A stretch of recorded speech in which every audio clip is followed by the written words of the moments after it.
তবে আমার বাংলাদেশের আইনের উপর আসলে খুব একটা বিশ্বাস নাই। 2 দিন পরে হয়তো বা ভুলে যাবে বা ধামাচাপা পড়ে যাবে। দাবি আমার একটাই, আমার বান্ধবী চলে গেছে, ওর মৃত্যুর বিচার চাই। এটার জন্য আলবি দায়ী না তিথি দায়ী না আলবির মা দায়ী না যদু মধু কে দায়ী, আই ডোন্ট কেয়ার। যেই দায়ী আমি তার বিচার চাই। আর যেহেতু সব কথা সব কিছু আমরা এতদিন ধরে জানি কোন দিকে যাচ্ছে, আমরা জানি অনেকেই অনেকভাবে বাঁচার চেষ্টা করবে হয়তো বা আলবির নামে কেস হবে, ওর মার নামে কেস হবে, তিথি মেটার নামে হয়তো বা কেস হবে না।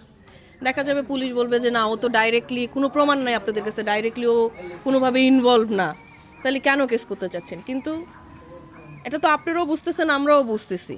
এখন আইন তো আসলে প্রমাণ খুঁজে, তো প্রমাণ খুঁজেন, আপনারাও খুঁজেন, আমরাও খুঁজি, সবাই মিলে খুঁজি।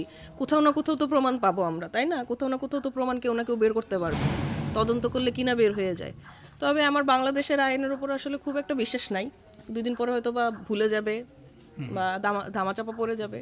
বাট আমি চাই, যেহেতু নতুন সরকার আসছে, নতুন করে আমরা রিভলভ করার চেষ্টা করতেছি, আমি চাই এবার একটু এই জিনিসটা নিয়ে সবাই একটু বসেন, ডেটে বসেন যে আমরা এই জিনিস ভুলবো না 7 দিন পরে, আমরা জিনিস ভুলবো না 1 মাস পরে।